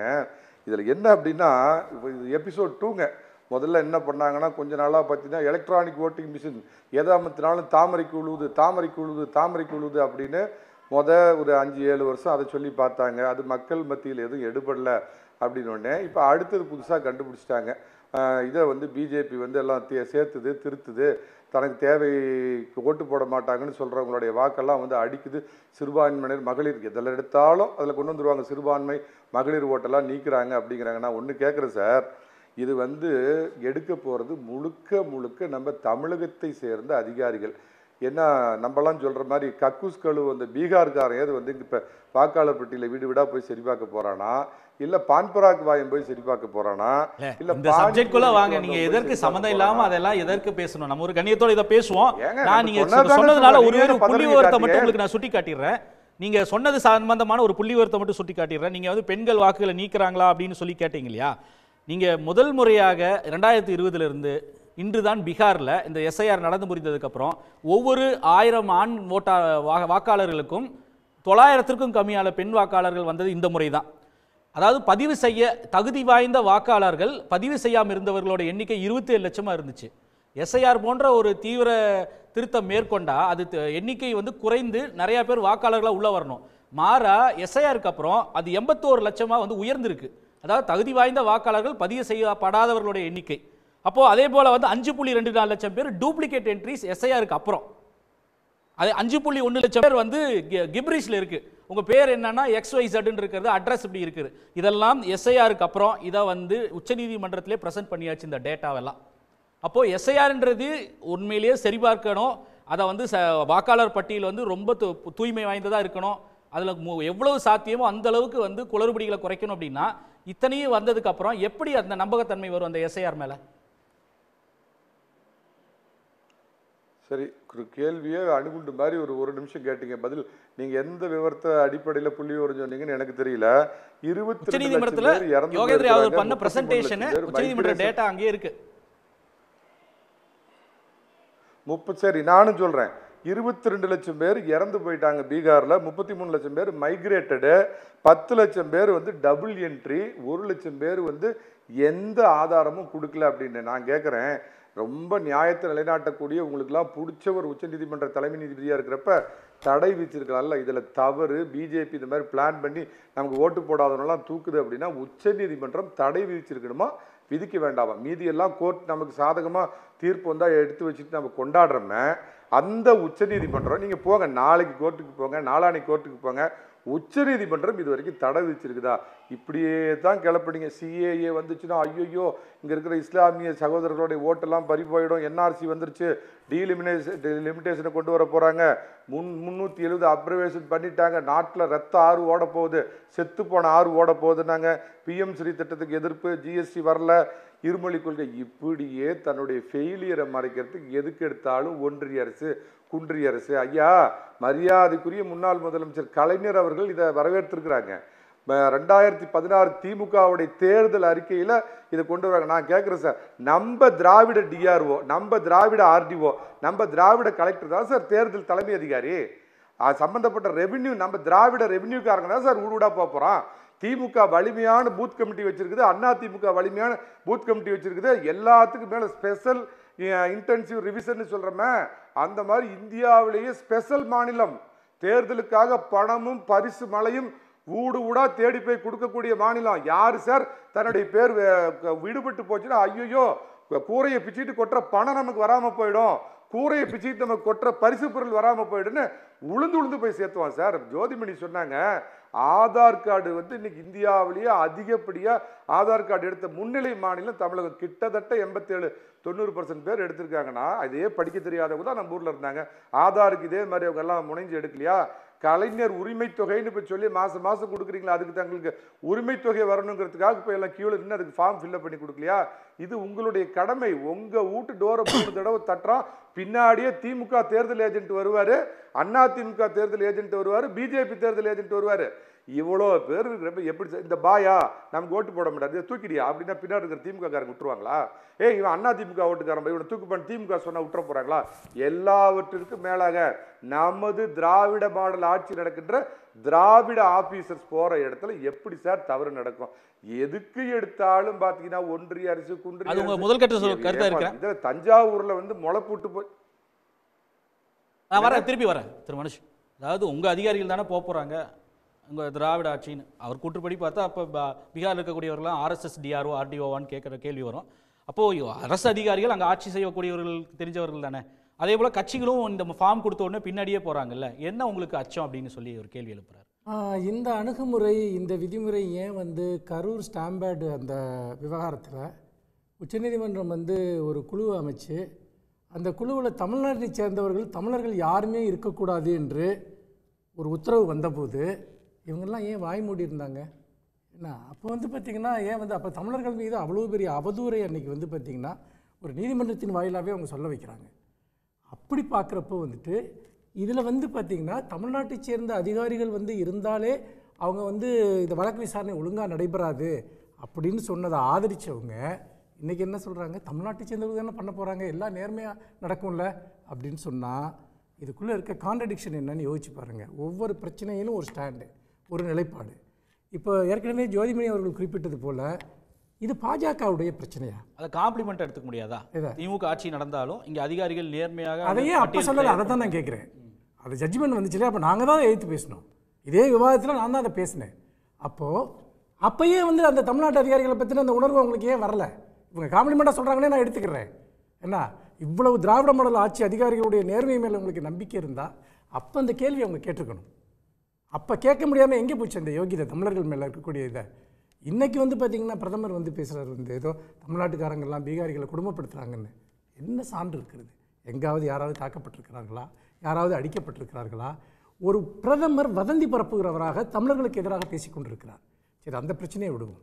இந்த எஸ்ஐஆர் விவகாரத்தில் நீங்கள் எடுத்துக்கிட்டிங்கன்னா இதில் ஒரு தரப்பு, அதாவது நீங்கள் ப்ராக்டிக்கலாக பார்த்தீங்கன்னா ஒரு தரப்பு வந்து தேர்தல் ஆணையம், இன்னொரு தரப்பு யார்? இதில் எங்களுக்கு வந்து சாட்டிஸ்ஃபேக்ஷன் இல்லை, இதில் சந்தேகங்கள் இருக்குன்னு இருக்கக்கூடிய எதிர்க்கட்சிகள். அப்போது இதில் பாஜக எங்கே உள்ளே வர்றாங்க? ஏன் அவங்க ஒரு டிஃபெண்டராக இதுக்குள்ளே வர்றாங்க? ஏன் இவ்வளோ ஆவேசமாக பாஜகவனுடைய கூட்டணி கட்சியை சேர்ந்தவங்களும் தேர்தல் ஆணையத்தை ஆதரிக்கிறாங்க? இது ஜனநாயகம் சம்மந்தப்பட்ட ஒரு பிரச்சனை. நம்ம அடிப்படையான கேள்விக்கு வருவோம். ஏன்னா ஒரு வாக்காளர் பட்டியலில் பிரச்சனைகள் நடந்தால் அது எல்லா கட்சியும் தான் பாதிக்கும். ஒரு முறையற்ற ஒரு வாக்காளர் பட்டியல் இருக்குன்னா எல்லா கட்சிகளுக்கும் அதை பற்றி கவலை இருக்கணும். அந்த கேள்வி தான் ஜோதிமணியிட்ட வச்சேன். என்னன்னு கேட்டிங்கன்னா தேர்தல் ஆணையம் சிறப்பாக தான் செயல்படும், நேர்மையாக தான் செயல்படும். இவங்கெல்லாம் வேணுக்குன்னே சொல்கிறாங்க, அரசியலுக்காக சொல்கிறாங்க. இவ்வளவு பேசுகிறீங்கன்னா தேர்தல் ஆணையத்தினுடைய லாயராக எதுக்காக பாஜகவும் அதனுடைய ஆதரவாளர்களும் அதனுடைய கூட்டணி கட்சிகளும் ஏன் களத்தில் இறங்குறாங்க? அப்போ இதுக்குள்ளே இருக்கக்கூடிய கெமிஸ்ட்ரிங்கிறது என்ன? இப்போ ஒரு பாதிக்கப்பட்ட தரப்பாக எதிர்கட்சிகள் பேசுகிறாங்க. இப்போ நீங்கள் என்ன பண்ணணும்? ஒரு ஒன்றிய அரசு தேர்தல் ஆணையம் முறையாக செயல்படணும். இந்த சந்தேகங்களை தீர்க்கிறதுக்கு உங்கள் பொறுப்பு இருக்குது. தேர்தல் ஆணையர் வந்து ஒரு ப்ரெஸ் மீட் நடத்தினார். நீங்கள் எல்லாம் அதை பார்த்தீங்க, நம்ம அதை விவாதித்தோம். அந்த ப்ரெஸ் மீட்டில் எழுப்பப்பட்ட அடிப்படையான எந்த கேள்விக்கு அவர் பதில் சொன்னார்? ஏதாவது முக்கியமான கேள்விக்கெல்லாம் பாஸ் பாஸ் பாஸ்ன்னு சொல்லிட்டு போகிறார். அவர் வந்து எந்த அடிப்படை, ராகுல் காந்தி எழுப்பினதோ எதிர்க்கட்சிகள் எழுப்பினதோ எதற்கும் முறையான பதில் கிடையாது. அப்போ இதை பற்றி நாடாளுமன்றத்தில் விவாதம் வருது, ஏதாவது பதில் வருதா? வந்துட்டு வேறு எங்கேயுமே எந்த பதிலுமே கிடையாது. ஆனால் பீகாரில் வந்து இப்போ தேர்தல் நடத்த போகிறாங்க. அதே மாதிரி நீங்கள் என்ன வேணால் சத்தம் போடுங்க, போராடுங்க, உங்களுடைய எந்த கேள்விக்கு நாங்கள் பதில் சொல்ல மாட்டோம், நாங்கள் நினச்சதை நாங்கள் செய்வோம் அப்படிங்கிறத தான் நாங்கள் பாசிசம்னு சொல்கிறோம். இதுதான் வந்து ஜனநாயக படுகொலைன்னு நாங்கள் சொல்கிறோம். அதாவது இந்த வாக்காளர் திருத்த பட்டியலுங்கிறது நீங்கள் எப்போவுமே ஒவ்வொரு எலெக்ஷனுக்கு முன்னாடி நடக்கிற ஒரு வழக்கமான ப்ராசஸ். அது உங்களுக்கு தெரியும். வந்துட்டு அதில் வந்து பல கட்சிகள் களத்தில் இறங்கி வேலை செய்வாங்க, தங்களுடைய கோரிக்கைகளை முன் வைப்பாங்க. இப்போ இதை ஒன்று கொண்டு வந்தாங்கன்னா நாங்கள் அடிப்படையில் எதிர்க்கவே இல்லை. இப்படி ஒரு விஷயம், ஒரு சுத்தமான வாக்காளர் பட்டியல் வேணுங்கிறத எதிர்க்கவே இல்லை. அதை எந்த பீரியடில் பண்ணுறீங்க, அப்புறம் பண்ணுற ஆளுங்க இதுக்கு முன்னாடி அதை எப்படி பண்ணாங்க, பீகாரில் எப்படி பண்ணாங்க, இது சார்ந்த ஆதாரபூர்வமான கேள்வி ஒன்றுமே இல்லை. வாக்காளர் பட்டியலை செக் பண்ணுறாங்கன்னு தெரிஞ்ச உடனே அதை காப்பியாக இருந்ததை டிஜிட்டல் ஃபார்மேட்டில் இருந்ததை நீங்கள் ஹார்ட் காப்பியாக மாற்றுறீங்க, அந்த பிடிஎஃபாக போடுறீங்க, என்ன சார்ஜ் பண்ணி கண்டுபிடிக்கிறோம் அப்படின்ட்டு. அப்போ வந்துட்டு கோடிக்கணக்கான வாக்காளர்கள் வச்சு நீ எப்படி என்னவே பார்க்கலாம் அப்படின்ட்டு. அப்போ எவ்வளவு நீங்கள் உள்நோக்கத்தோடு செயல்படுறீங்க. உங்களுக்கு தைரியம் தான் டிஜிட்டல் காப்பியை வைங்க சார் வந்து புதுவெளியில். அது ஏற்கனவே இருந்ததை ஏன் நீங்கள் மாற்றினீங்க, பயம். அதே மாதிரி வந்து நம்ம நிறைய பேசிட்டோம். ஒரு எப்படி போலி வாக்காளர்கள் சேர்க்கப்பட்டாங்க, உண்மையான வாக்காளர்கள் எப்படி நீக்கப்பட்டாங்க, லட்சக்கணக்கில். இப்போ என்னென்னா இப்போ அடுத்த வந்து பார்த்திங்கன்னா 2 மாதம் கடும் பருவமழை காலம். இதுக்குள்ளார இவ்வளோ காம்ப்ளிகேட்டட் ப்ராசஸ், அதை ஜோதிமணி வந்து டீட்டெயிலாக எக்ஸ்பிளைன் பண்ணாங்க. இதை வந்து எப்படி பண்ண போகிறாங்க, ஏன்னா இது முழுக்க எந்த பணிகளும் நடைபெற முடியாத ஒரு காலம் இது, இந்த பருவமழை காலம். அப்போது இதை பண்ணுறதுல ஏன் இந்த அவசரங்கிறது தான் எங்களுடைய முதன்மையான கேள்வி. ஏன் 2026 தேர்தலுக்கு அப்புறம் பண்ணுங்கள், ஏன் இந்த அவசரத்தினோடு நீங்கள் இதை பண்ணுறீங்க? இந்த 12 மாநில தேர்தல்களில் உங்களுக்கு எதிரான முடிவுகள் வரும் அப்படிங்கிற யூகிச்சு நீங்கள் இதை பண்ணுறீங்களா? இன்னொரு விஷயம் என்னன்னு கேட்டால், ஒரு வாக்காளனா என்னுடைய வாக்குரிமையை உறுதி செய்வதற்கான கால அவகாசம் எனக்கு கொடுக்கப்படணும். நீங்கள் பக்கமாக அதாவது இந்த வசூல் ராஜா எம்பிபிஎஸ்ல படத்தில் வந்துட்டு ஒரு வசனம் வரும், ஒருத்த உயிருக்கு போராடிட்டு இருக்கேன் வந்து பார்த்தோம்னா பக்கமாக ஃபார்மை கொடுத்து ஃபில்லப் பண்ணி அவனை சாவடிப்பீங்களான்னு கமல் கேட்பார் வந்துட்டு. இது அதோட மோசமாக இருக்குது வந்துட்டு பார்த்தீங்கன்னா. நீங்கள் என்னன்னு கேட்டாங்கன்னா, இவ்வளோ பெரிய காம்ப்ளிகேட் ப்ராசஸை நீங்கள் நிறைவேற்றுறதுக்கு மக்களுக்கு உரிய கால அவகாசமும் அதற்கான ஒரு முன் தயாரிப்பும் இருக்கா? தமிழ்நாட்டு அதிகாரிகள் பண்ணுங்கிறாங்க இல்லையா, ஒரு அரசு அதை பண்ணுவதற்கான மேன் பவர், அதுக்கான அரேஞ்ச்மெண்ட்ஸு, திட்டமிடல், இது எல்லாம் செய்கிறதுக்கு ஒரு கால அவகாசம் வேண்டாமா வந்துட்டு? அதோடு மட்டும் இல்லாமல் இன்றைக்கி திருமாவளவன் உட்பட பலரும் சுட்டி காட்டக்கூடிய ஒரு விஷயம், குடியுரிமை திருத்தச் சட்டத்தை புறவாசல் வழியாக நிறைவேற்றுவதற்கு ஏற்கனவே கொண்டு வந்தாங்க, ஆனால் அதை வந்து நடைமுறைப்படுத்துறதுக்கு இன்னும் முடியலை அவங்களால. அப்போ அதை இதன் வழியாக பண்ணலாம் அப்படிங்கிறத அந்த ஃபார்மை பார்த்தீங்கன்னா பச்சையாக உங்களுக்கு தெரியுது. என்னென்ன சார் ஓட்டு போடுறதுக்கு இவ்வளவு டீட்டெயில் ஒருத்தருக்கு எதுக்கு? நான் தெரியாமல் கேட்குறேன் வந்துட்டு. முன்னாடி ஒரு ரேஷன் கார்டை வச்சு கொடுப்பாங்க வந்துட்டு, ரேஷன் கார்டை வச்சு கொடுப்பாங்க. இப்போ ஆதார் அட்டை இது பண்ணுறாங்க. ஆதார் அட்டை கொடுக்கறதுலே பல காம்ப்ளிகேஷன். அதில் ஒரு பகுதியில் வந்து பார்த்தீங்கன்னா ஆதார் அட்டை ஏற்றுப்போங்கிறாங்க, பின்னாடி அதோட சேர்ந்து அனெக்ஷன் எடுத்து பார்த்தீங்கன்னா அதில் பல காம்ப்ளிகேஷன் வாங்க மாட்டேன். இல்லை இல்லை, நான் என்ன கேட்குறேன்னா, இந்த குழப்பங்கிறதே வந்து மக்களை பதிலளிக்க விடாமல் செய்வது. அதாவது நம்ம நாட்டில் வாக்களிக்கக்கூடிய மக்களில் பாதிக்கு மேல் கிராமப்புறத்தில் வாழக்கூடிய அவங்களுக்கு வந்து ஒரு பேங்கில் ஒரு பாஸ்புக் எடுக்கிறதுனா கூட அந்த ஃபார்மை ஃபில்அப் பண்ணுறதுல உங்களுக்கு 1000 நெறி இருக்குது, அவ்வளோ பிரச்சனைகள் இருக்குது. நடைமுறையில் நம்ம இதை பார்த்துருக்கோம். அப்போ 3 தடவை நீங்கள் அதை ரிவிஷன் பண்ணி அதை பார்த்து செக் பண்ணி பண்ணுங்க சார் வந்துட்டு. அதுக்கான உரிய கால அவகாசம் இருக்கா? இல்லாதப்போ நீங்கள் பண்ணுறதுக்கு காரணம் இந்த ப்ராசஸை நிறைவேற்ற முடியாத மக்களை வெளியேற்றுவது. தமிழ்நாட்டில் வந்து திட்டவட்டமாக தோப்போன்னும் பிஜேபிக்கும் பிஜேபியோட இருக்க கட்சிகளுக்கு நல்லா தெரியும். இதை எப்படியாவது டைவர்ட் பண்ண முடியுமாங்கிறதுக்காக இந்த கேவலமான குறுக்கு வழியில் அவங்க இறங்கியிருக்காங்க. இதை ஆதரிக்கிறவங்க ஒன்னே சொல்லிடுறேன், ஒரே சொல்லிடுறேன், இதை ஆதரிக்கிற கட்சிகள் இருக்காங்க இல்லையா, இதனுடைய விளைவை வந்து அவங்க அதை அனுபவிப்பாங்க எதிர்காலத்தில். ஏன்னா இப்படி ஒரு பவரை எலெக்ஷன் கமிஷனுக்கு கொடுக்கறதன் வழியா இதனுடைய மோசமான அத்தனை விளைவுகளும் பாஜக அல்லாத எல்லா கட்சிகளையும் எதிர்காலத்தில் பாதிக்க. நீங்க கூட்டணிங்கிற பேர்ல இந்த களவாணித்தனத்துக்கு உங்க துரோகம் போடுறாங்க, இது துணை போறாங்க. முதல் சொல்லி கருத்தா அவ்வளவுதான் முக்கியமான பெருமாள்மணி. அதாவது பல்வேறு குற்றச்சாட்டுகளும் சரி விமர்சனங்களும் வைக்கப்படுது. முதல்ல டிஜிட்டல் மெஷின் ரீடபிள் ஃபார்மேட்டில் கொடுக்க மாட்டேன்னாங்க. அதாவது ஆதாரையே ஏற்றுக்கொள்ள மாட்டேன்னு சொல்லி உச்ச நீதிமன்றத்திலே தேர்தல் ஆணையம் மறுத்துச்சு. மாநில அதிகாரிகள் அரசனுடைய அதிகாரிகள் தானே, அவங்க கட்டுப்பாட்டில் தான் இருப்பாங்க நாங்கள். ஆனால் இந்த முறைகேடுகளை பற்றியெல்லாம் வந்து விமர்சனம் வந்தப்போ, குறிப்பாக ஆளந்த் தொகுதியில் கர்நாடகாவில் வந்தப்போ அந்த மாநிலத்தினுடைய தலைமை தேர்தல் அதிகாரி வந்து ராகுல் காந்திக்கு பதில் போட்டார் ட்விட்டரில். அப்போ அதுலேருந்தே புரிஞ்சிக்க முடியும் அந்த மாநில அரசு அங்கே ஆளும் காங்கிரஸ் கட்சி கட்டுப்பாட்டில் அவர் இருக்காரா, அவர்களால் நியமிக்கப்பட்ட அதிகாரி இருக்காரா இல்லையான்றது நம்ம புரிஞ்சுக்க முடியும். தேர்தல் ஆணையத்துடைய கட்டுப்பாட்டில் தான் இருக்கார். அப்போது மறைமுகமாக வந்து குடியுரிமையை கொண்டு வர்றது, இன்னொன்று வந்து வெளிப்படைத்தன்மை இல்லை அப்படின்னு இந்த பல விஷயங்கள் இருக்குல்ல. தேர்தல் ஆணையத்தினுடைய செயல்பாடு மேலேயே வந்து பெரிய ஒரு கிளவுட் இருக்குல்ல, அது ஒரு ஒரு பெரிய ஒரு நிழலில், சந்தேக நிழலில் தான் அது இருந்துட்டு இருக்கு தேர்தல் ஆணையமே. சார் இதை வந்து நம்ம வந்து 3ஆக பிரித்து பார்க்கணும் சார். ஒன்று வந்து பீகாரில் என்ன நடந்தது, அது சம்பந்தமான வழக்குகள் உச்சநீதிமன்றத்தில் என்ன நடந்தது அப்படிங்கிறது ஒன்று. பீகாரில் நடந்த போதே ஐயா ராகுல் காந்தி அவர்கள் கர்நாடகாவில் நடந்த விஷயத்தை பற்றி சொன்னாங்க. கர்நாடகாவில் வாக்குப்பட்டியலும் பீகாருடைய எஸ்ஐஆரும் தன்னளவில் வேறுபட்டவை. ஏன்னா எஸ்ஐஆருங்கிறது 20 ஆண்டுகளுக்கு பிறகு இப்போ நடைமுறைப்படுத்தப்படுகிறது. இந்த கர்நாடக வாக்குப்பட்டியல் இருக்குல்ல, அது ரொம்ப ரெகுலராக ஒவ்வொரு வருஷமும் அவங்க அப்டேட் பண்ணுவாங்கல்ல, அதில் நடந்த ஒரு குளறுபடி. ஆக இந்த ரெண்டையும் நம்ம பிரித்து பார்த்தோம். ராகுல் காந்தி கர்நாடகாவில் வந்து ஆலந்தில் நடந்ததோ மகாதேவபுராவில் நடந்ததோ எஸ்ஐஆர்னு அவர் சொல்லலை. தேர்தலுக்கு முன்பு வாக்காளர் பட்டியலை எப்படி தேர்தல் ஆணையத்துடைய உதவியோடு இவர்கள் முறைகேடு அதுதான் சொல்றேன். அது பலருக்கும் அதுல குழப்பம் இருக்கலாம். ஏன்னா அது அந்த கர்நாடகா விஷயம் வந்து இந்த எஸ்ஐஆரோடு சம்பந்தப்படாத ஒரு வாக்காளர் பட்டியல் குளறுபடி. அதை வந்து அது மக்களுக்கு நிச்சயம் அந்த நம்ம அதை தனியாக பிரித்து வச்சிடலாம். இப்போ எஸ்ஐஆர் 1 எஸ்ஐஆர் 2ன்னு வச்சுக்குவோம். எஸ்ஐஆர் 1 வந்து பீகார் மட்டும்தான். எஸ்ஐஆர் 2 வந்து 12 மாநிலங்களில் போகுது. அதில் ரொம்ப அடிப்படையான ஒரு கேள்வி வந்து ஏன் அஸ்ஸாம் அறிவிக்கலை அப்படிங்கிறது ஒன்று இருக்குது. இதில் ரொம்ப முக்கியமாக குஜராத் இப்போ தான் போகிறாங்க, உத்தரப்பிரதேஷ் இப்போ தான் போகிறாங்க. நான் ஏன் இதெல்லாம் சொல்கிறேன்னா நாம் தொடர்ந்து அரசியலாக பேசுகிற குறிப்பிடுகிற மாநிலங்கள் இவை. சார் இதில் வந்து ரொம்ப கிரே ஏரியாவாக ஒன்று இருக்குது. என்னென்னா இப்போ நீங்கள் இந்த விதிமுறைகளெல்லாம் நீங்கள் பார்த்தீங்கன்னு வைங்களேன், பார்த்த உடனே நீங்கள் எந்த ஒரு அரசியல் சார்பும் இல்லாமல் பார்த்தீங்கன்னா கூட அது ஸ்பெஷல் இன்டென்சிவ் ரிவிஷன் அப்படிங்கிறத விட ஸ்பெஷல் இன்டென்சிவ் டெலிஷன் அப்படிங்கிற மாதிரி ஒரு இம்ப்ரெஷன் வரும். என்னன்னு சொல்கிறேன், 3 விஷயம் இருக்குது சார் ஒரு வாக்காளர் பட்டியல். 3 விஷயம் இருக்குது. ஒன்று பெயரை சேர்க்கிறது, இன்னொன்று இடமாற்றம், இன்னொன்று பெயரை நீக்கிறது இல்லைங்களா. இப்போ இவங்க என்ன சொல்கிறாங்கன்னா இந்த பெயரை நீக்கிறது இருக்குல்ல அதை அவங்க ரொம்ப எளிதாக பண்ணிடுறாங்க. எப்படின்னா ஒரு எனுமரேஷன் ஃபார்ம் இப்போ எல்லா வீட்லேயும் வந்து ஒரு எனுமரேஷன் ஃபார்ம் அவங்க கொடுக்க போகிறாங்க. அது என்ன சொல்கிறாங்கன்னா ஒவ்வொரு வீட்டுக்கும் நாங்கள் 3 தடவை வருவோம், வந்து அந்த எனுமரேஷன் ஃபார்மை கொடுப்போம். நீங்கள் அந்த எனுமரேஷன் ஃபார்மை வாங்கி 2002 197 தொகுதி வந்து 2002 நமக்கு பண்ணியிருக்காங்க. மீதி ஒரு 35 தொகுதிக்கு வந்து 198 ஒரு 35 தொகுதி வந்து 2005 எஸ்ஐஆர். ஓகே, அதில் என்ன பண்ணுன்னா அந்த எனுமரேஷன் ஃபார்மை அந்த வாக்காளர் பட்டியல் இருக்குல்ல அந்த 2002 அல்லது 2005 வாக்காளர் பட்டியலில் உங்கள் பேர் எங்கே இருந்தது அப்படிங்கிறத குறிப்பிட்டு பாகை எண் என்ன, வாக்காளர் பேர், உங்கள் பேர் என்னவா இருக்குது, இந்த விவரங்களெல்லாம் நீங்கள் நிரப்பி கொடுத்து நீங்கள் விருப்பப்பட்டால் ஃபோட்டோ ஒட்டி கொடுத்துடலாம்.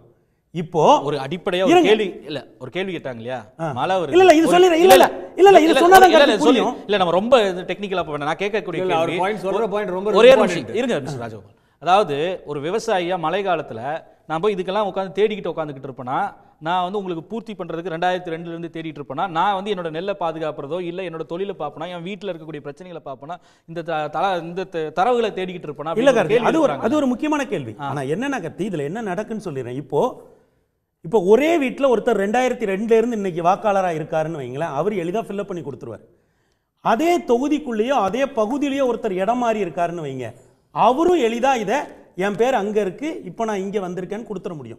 இப்போ என்ன பிரச்சனைனா 2002லயோ 2005லயோ நம்ம 2002னே வச்சுக்கலாம், 2002 ஒருத்தர் இடம்பெயர்ந்து வந்துட்டாருன்னு வைங்களேன், அவரு ஒரு ஃபார்ம் ஃபில்அப் பண்ணி கொடுக்கணும்.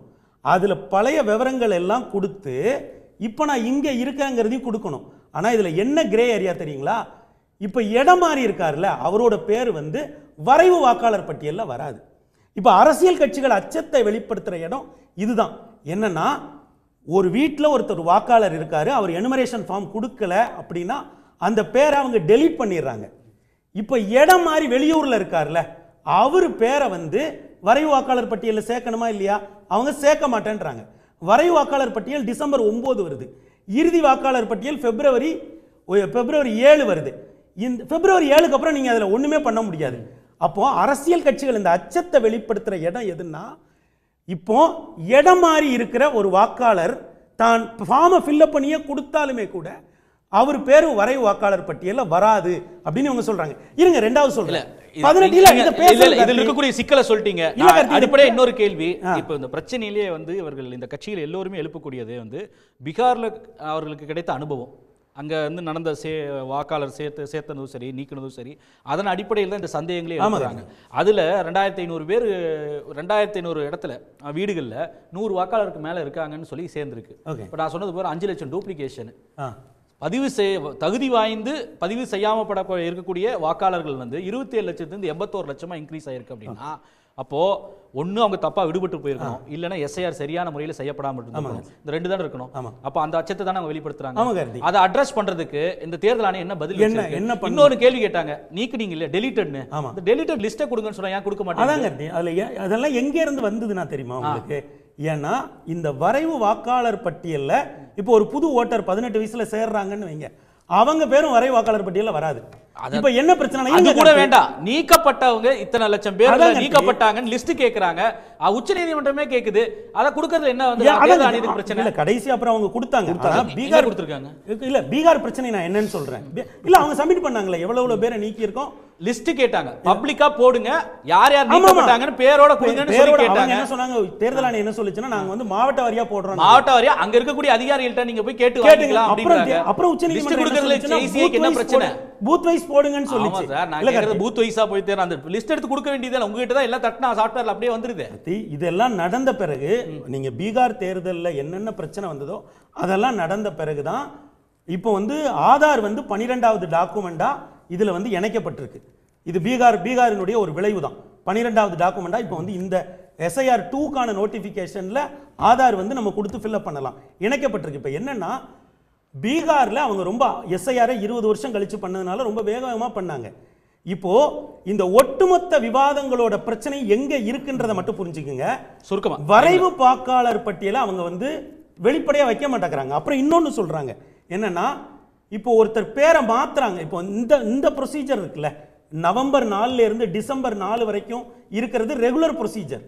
இப்போ என் வாக்கை நான் சேர்க்கணும், இடம் மாறிட்டேன், இல்ல புதுசா என் வாக்கை சேர்க்கணும்னா அதுக்கு தேர்தல் ஆணையம் என்ன பேர் வைக்குதா, அது ஆட்சேபனை காலம் அப்படின்னு அதுக்கு அடுத்தது அப்புறமா வரக்கூடிய ஒரு மாசம் டைம் கொடுக்கறாங்க. இல்ல கார்த்தி, இல்ல இன்னும் ஒரு இல்ல இதுல எது கிரேன்னு தெரியாமலே நம்ம வந்து திரும்ப பேசுறோம். இதுல கிரே என்னன்னா, தேர்தல் ஆணையம் வரைவு வாக்காளர் பட்டியலில் இப்போ 2002 லிஸ்ட் அவங்க எடுத்து வச்சுக்குவாங்க. அது வரியில சுருக்கமா சொல்லுங்க என்ன சொல்ல வரேன். இருங்க நான் சொல்றேன். அதுதான் கிரே ஏரியான்றேன். அதுதான் இவ்வளவு விவாதம். Point taken. இது சம்பந்தமா மக்கள்கிட்ட ஒரு கருத்து கேட்டிருந்தோம். தமிழ்நாட்டில் சிறப்பு தீவிர வாக்காளர் பட்டியல் திருத்தம் மேற்கொள்வதை நிறுத்தி வைக்க கோரி முதலமைச்சர் ஸ்டாலின் தலைமையில் நடந்த அனைத்து கட்சி கூட்ட தீர்மானம் நிறைவேற்றப்பட்டிருப்பது வாக்குரிமையை காக்க, அரசியலுக்காக, முறைகேடுகளை தடுக்க. வாக்களித்த மக்களுக்கு நன்றி. 57% பேர் வந்து வாக்குரிமையை காக்க, அரசியலுக்காக என்று 28% பேரும், முறைகேடுகளை தடுக்க என்று 15% பேரும் சொல்லியிருக்காங்க. இதோட சேர்த்து உங்களுடைய நிறைவு கருத்துக்களை பதிவு பண்ணிருங்க. திரு மனுஷ், நீங்க குறுக்கிட்டீங்க, அதோட சேர்த்து. இல்லை அதாவது அவங்க வந்து வரைவு வாக்காளர் பட்டியலை வெளியிட மாட்டேங்கிறாங்க, அதை சேர்க்க முடியலன்னா ஒவ்வொரு விஷயத்துக்கும் அவங்களுடைய நோக்கம் என்ன? அது கிரே ஏரியா கிடையாது, ரொம்ப வெளிப்படையான ஏரியா அது. இன்னொரு விஷயம், நீங்கள் திரும்ப ஒரு கேள்வியை கேட்குறீங்க, டெலிஷன் இந்த லிஸ்ட்டை ஏன் கொடுக்க மாட்டேங்கிறாங்க? ஒரு நிமிஷம், இல்லை கொடுக்கல, நானும் சொல்லிட்டேன். அதுக்கப்புறம் போய் அங்க வாங்கிக்க சொன்னாங்க சார். அது சுப்ரீம் கோர்ட்ல கொடுக்கல, என்ன பிரச்சனை? எலெக்ஷன் கமிஷன் ஆன்லைன்ல போடுங்க, எல்லாத்தையும் போடுறீங்க, அதை போட்டு போங்க. அதையே போட முடியும். ஏன்னு கேட்டிங்கன்னா அது உடனே கொஸ்டபிள் ஆகும்னு நல்லா தெரியும். ரெண்டாவது, டெலிஷன் லிஸ்ட்டை போடாததுக்கு ஆதாரம் வந்து ஏற்றுக்கிறேங்கிறது என்ன சம்பந்தம்னு எனக்கு புரியல. ரெண்டு சம்பந்தம் இல்லாத விஷயங்களை ஒன்று சேர்க்கறதன் வழியா எதை ஜஸ்டிஃபை பண்ண? ஆதார் அங்க அது வேற, இது வேற, புரியுதுங்களா? டெலிஷன் லிஸ்ட்ங்கிறது ஒரு முக்கியமான விஷயம். அவர் என்ன கேட்குறாருன்னா, அதை உங்களுக்கு பப்ளிக் டொமைனில் வைக்கிறதுல என்ன கேள்வி பிரச்சனைங்கிறத கேட்டால் நீ அங்கே போய் கேளு, இங்கே போய் கேளு அப்படின்னா மக்களால் அங்கே போய் கேட்க முடியாதுன்னு தெரியும். அந்த இடத்துல இன்றைக்கி வந்து பீகாரில் இன்றைக்கி வந்து ஒரு உழைக்கும் வர்க்கமாக இருக்கக்கூடிய பெரும்பான்மையான மக்கள் இதை ஃபாலோ பண்ணி எங்கே போய் கேட்பாங்க? இன்னொரு விஷயம் நான் அடிப்படையாக என்ன கேட்குறேன்னா, இவ்வளவு சிக்கலோட பீகாரில் அது வந்து ஃபஸ்ட்டு டைம் பண்ணுறாங்க, அவசரமாக பண்ணிட்டாங்கன்னா ஏன் சார் அவசரமாக பண்ணுறீங்க? நம்ம கேட்குற கேள்வியே அதுதான் அடிப்படையில். இதுதான் உலகத்துடைய கடைசி தேர்தலா? இந்தியாவோட கடைசி தேர்தல் இதுதானா? வந்துட்டு இதுக்கப்புறம் நாடாளுமன்ற தேர்தல் வரும், சட்டமன்ற தேர்தல்கள் வரும், இடைத்தேர்தல்கள் வரும். ஒன்றை வந்து இந்த 2 மாதத்தில் பண்ணி எலெக்ஷனுக்கு முன்னாடி எப்படி திட்டங்களை முன்னாடி பிரதமர் அறிவிப்பார், அதுக்காக எலெக்ஷன் கமிஷன் தேர்தலையே தள்ளி வைக்கும், தேர்தல் தேதியே தள்ளி வைக்கும், போய் பேக்கேஜஸ் அறிவிப்பார்.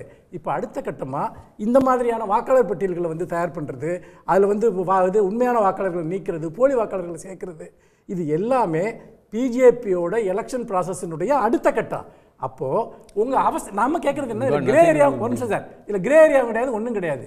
நீங்கள் ஒவ்வொரு முறையும் பிஜேபிக்கு சாதகமான ஒரு கிரவுண்டை ஏன் தயார் பண்ணுறீங்க? எதிர்க்கட்சிகள் என்ன சொன்னாலும் அதை ஏன் ஒரு பேஸ் வேல்யூவாக கூட எடுத்துக்கிட்டு விவாதத்துக்கு தயாராக இல்லை? அதாவது பல பிரச்சனைகள் வந்திருக்கு சார். அதாவது எலக்ட்ரானிக் ஓட்டிங் மிஷின் சம்பந்தமான பிரச்சனைகள் வந்திருக்கு, டீலிமிட்டேஷன் சம்பந்தமான பிரச்சனைகள் எல்லாமே வந்திருக்கு. ஒரு முறை கூட ஜனநாயக முறைப்படி எதிர்க்கட்சிகளோட குரலை கேட்டு என்ன பிரச்சனைன்னு கேட்டிருக்கா? திரும்ப நான் சொல்கிறேன், வந்துட்டு பிஜேபி எங்கெல்லாம் தோக்குமோ அங்கெல்லாம் உங்களுக்கு சாதகமாக ஏதாவது ஒன்று பண்ணணும். சமீபத்தில் நடந்த பல சட்டமன்ற தேர்தல்களில் பிஜேபி தோக்குன்னு சொல்லிட்டு எல்லா கருத்து கணிப்பும் சொல்லிச்சு. யாருமே அன்எக்ஸ்பெக்டடாக ஒரிசா உட்பட அவங்க ஜெயிச்சாங்க. எல்லா தேர்தல்களும் சமீப வருடங்களில் பிஜேபி ஜெயிச்ச எல்லா தேர்தல்களுமே இன்றைக்கி கொஸ்டபிள் ஆகிருக்கு. அப்படி பார்க்குறப்போ தமிழ்நாட்டில் இதை பண்ணுறதுடைய நோக்கமே இவங்க தலைகீழாக நின்னாலும் தமிழ்நாட்டில் ஜெயிக்க முடியாதுன்னு தெரியும். வேற ஏதாவது ஒன்று பண்ண முடியுமான்னு பார்க்குறாங்க. அதனால தான் மாண்புமிகு முதலமைச்சர் அவர்கள் இது தமிழ்நாட்டுக்கான பிரச்சனையாக மட்டும் இல்லை, பாஜக அல்லாத எல்லா மாநிலங்களுக்குமான பிரச்சனையாவது எனக்கு நேஷனல். நன்றி நன்றி திரு ராஜகோபால். அதாவது பிஜேபிக்கு சாதகமாக தேர்தல் அறிவிப்பாக இருந்தாலும் சரி, இல்லை திட்டங்களை அளவு பண்ணுறது, பல்வேறு குற்றச்சாட்டுகளை வைக்கிறார் தேர்தல் ஆணையம். இங்கே பல விவாதங்கள் நடந்தது, பல கருத்துக்கள் தெரிவிக்கப்பட்டன. இதில் சம்மந்தமாக நீங்கள் ஏதாவது கேள்விக்கு எனக்கு எல்லாத்துக்கும் பதில் இருக்குது. ஆனால் உங்ககிட்ட டைம் இல்லைன்னு எனக்கு தெரியும். நீங்கள் குறிப்பிட்ட எல்லாத்துக்கும் என்கிட்ட பதில் இருக்குது. நீங்கள் எந்த கேள்வி கேட்க விரும்புகிறீங்க, நீங்கள் கேள்வி எந்த கேள்வி வேணால் கேளுங்க, நான் அதுக்கு பதில். அவர் நேரடியாக குற்றச்சாட்டே வச்சார் இல்லையா, தோக்கக்கூடிய வாய்ப்பு இருக்கிற இடத்துல அவர்களுக்கு சாதகமாக வந்து தேர்தல் ஆணையம் செயல்படுதுன்றார். இன்னும் எனக்கு நீங்கள் டைம் அறிவிக்கிறதுக்கு முன்பு 10,000 ரூபாய் போய் கொடுக்குறேன்னு அனௌன்ஸ் பண்ணிட்டு நவம்பர் 11 தேர்தல், நவம்பர் 7ஆம் தேதி போய் அடுத்த தவணையாக 10,000 ரூபாய் அங்கே இருக்கக்கூடிய பெண்களுக்கு கொடுக்குறாருன்னு சொல்லி அனௌன்ஸ் பண்ணியிருக்காங்க. இந்த தேர்தல் ஆணையம் வேடிக்கை பார்த்துட்டு இருக்கேன் அப்படின்னு சொல்லி கேட்குறாங்க. இல்லை ஓட்டர் இன்டியூஸ்மெண்ட் இல்லையான்னு கேட்குறாங்க. அதாவது எனக்கு டைம் கொடுத்தீங்கன்னா பதில் கொடுக்குறேன். அதாவது எஸ்ஐஆருக்கும் பிஎம் அனௌன்ஸ்மெண்ட்டுக்கோ இல்லை டேட் ஆஃப் அனௌன்ஸ்மெண்ட்டுக்கும் சம்மந்தம் கிடையாது. இன்னைக்கு நம்மளுடைய பேச்சு வந்து எஸ்ஐஆர் சம்மந்தப்பட்டது. அவரோட கேள்வி நம்ம பதில் சொல்ல இன்னொரு நாள் நீங்கள் வாதம் வைங்க, அதை பற்றி பேசுவோம். எஸ்ஐஆரை பொறுத்த வரைக்கும் இது எலெக்ஷன் கமிஷனுடைய நடவடிக்கை. எலெக்ஷன் கமிஷனுக்கும் பாரதிய ஜனதா கட்சிக்கும் எந்த சம்மந்தமும் கிடையாது. இதை நீங்க திரும்ப எவ்வளவு தடவை சொன்னாலும் நாங்க மறுக்க போறோம். இருங்க, அது உச்ச நீதிமன்றம் வரைக்கும் நீங்க எடுத்துட்டு போய் பார்த்துட்டீங்க. நம்ம இப்ப இது மாதிரி பேசினா நான் பேச முடியும். நான் இது வரைக்கும் அவர் பேசின போது நான் நடுவில் பேசவே இல்லை. அவருடைய பாயிண்ட் என்னன்னா, நம்ம நாட்டுல வந்து சட்டத்தின் மேல் நமக்கு நம்பிக்கை இருக்கணும். உச்ச நீதிமன்றத்தின் மீது நமக்கு நம்பிக்கை இருக்கணும். அரசியலமைப்பு சட்டத்தின் மீது நம்பிக்கை இருக்கணும். ஆர்டிகல் 324, 325, 326 இதன்படி இந்த நடவடிக்கையை இனிமேல் தடை செய்ய முடியாது என்பது வெளிச்சம். நீங்க உச்ச நீதிமன்றத்தில் வேணா முட்டி மோதி பார்க்கலாம், நிச்சயமா ஒண்ணும் நடக்க போறது இல்ல. அவங்க சட்டத்தின் அடிப்படையில் சட்டத்தின்படி எது செய்ய முடியும் தெரியும். மக்கள் பிரதிநிதித்துவ சட்டத்துல 169 ஒன்றிய அரசு தான் இதுக்கான நோட்டிபிகேஷனே கொடுக்கணும். தேர்தல் ஆணையம் எதுக்கு கொடுக்குதுன்ற கேள்வி எழுப்புறாங்கல்ல, அதற்கு ஏன் பதில் இல்ல? இது சம்பந்தமா ஆர்டிஐ போட்டப்போ அந்த எந்த இதுல எஸ்ஐஆர் அனௌன்ஸ் பண்ணது பீகாருக்கான ஆர்டர் காட்டுங்க அப்படின்னு சொல்லி கேட்டாங்க. அது தமிழ்நாட்டுல பீகார் வந்து கேள்வி எழுப்பினோம், ஆர்டிஐல கேள்வி எழுப்பினப்போ 2005 நடந்ததை எதுக்கு வந்து கொடுக்குறாங்க? இப்ப வந்து எந்த அடிப்படையில் இந்த ஆர்டர் போட்டீங்கன்னு கேட்டப்போ ஆர்டிஐல கூட அந்த பதில் வரலையே. நான் உங்களுக்கு பீகாரை பத்தி சொல்லணும்னா கொஞ்சம் விழாவாரியா 2 நிமிஷம் ஆகும். பீகாருடைய எஸ்ஐஆரை பொறுத்த வரைக்கும் உச்ச நீதிமன்றத்தில் அது வந்து விழாவாரியாக விவாதிக்கப்பட்டு அந்த வழக்கு நடந்து அதன் மீது எந்த தடையானையும் இல்லாத காரணத்தால் இப்பொழுது அந்த வாக்காளர் பட்டியல் தான் இப்போ பீகார் தேர்தலுக்கு எடுத்துக்கொள்ளப்படுகிறது. நிலுவையில் இருக்கு. இல்ல வழக்கு எஸ்ஐஆர் மொத்த ஆர்குமெண்ட் போயிட்டு இருக்கு, இன்னும் முடியல. தீர்ப்பு எப்ப வேணாலும் வரலாம். எஸ்ஐஆர் இது பாருங்க, எஸ்ஐஆர் உடைய வாக்காளர் பட்டியல் தான் இப்ப தேர்தலுக்கு இப்ப நடைமுறைப்படுத்த போகின்றது. அதுக்கு முன்னாடி எந்த ஒரு ஆணையும் உச்ச நீதிமன்றத்திலிருந்து வரப்போவது கிடையாது. அது உங்களுக்கே தெரியும். எப்படி உறுதியா சொல்ல முடியும்? நாளைக்கு ஸ்டே கொடுத்துட்டாங்கன்னா எவ்வளவு தெளிவா சொல்றாங்க. அதான் மேட்டர். இல்ல நீங்க இவங்க சொல்றது இதுதான் இங்க இருக்க பிரச்சனை. முடிச்சிட்டு டைம் இல்ல. நீங்க வந்து இப்படியே பேசிட்டீங்கன்னா டைம் இல்ல.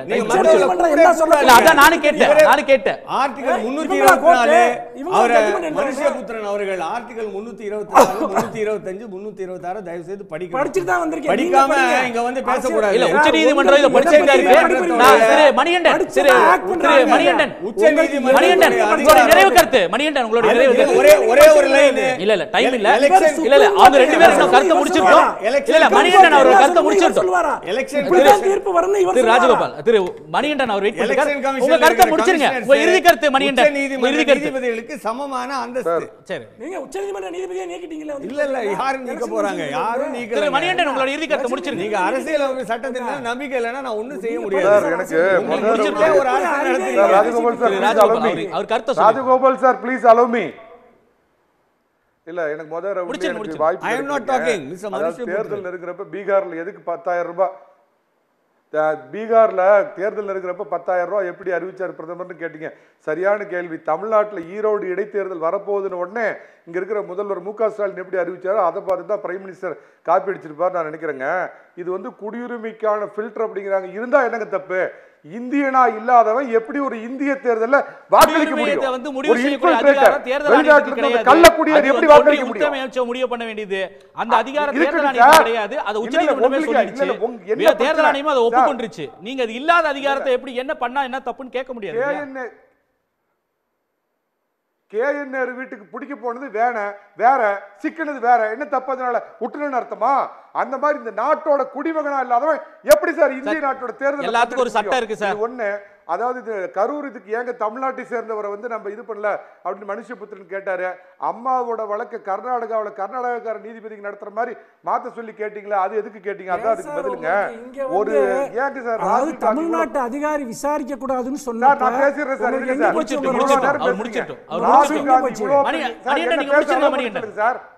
சார், என்ன பேச சொல்லுங்க.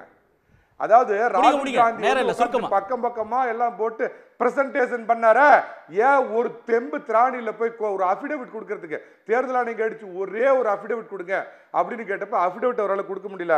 ஒவ்வொரு பூத் தமிழ்நாட்டில் 68,000 பூத் இருக்குது. முன்னாள் அமைச்சர் தங்கமணி சொல்லியிருக்காரு, ஒவ்வொரு பூத்திலும் இறந்து போனவங்க 20-30 பேர் இருக்காங்க. இவன் தான் சாயந்தரம் 4 மணிக்கு மேல உயிரோடு எந்திரிச்சு போய் ஓட்டு போடுவான். கள்ள ஓட்டு போடுறது. அதனாலதான் திமுக அஞ்சுது. அந்த ஒவ்வொரு பூத்துல 20-30 பேர் செத்து போனவனா உயிர் வந்துரும். 3 மணி 4 மணிக்கு மேல தேர்தல் முதல்ல ரெட்டலையை காப்பாத்துறதுக்காக அதிமுக கொண்டு போய்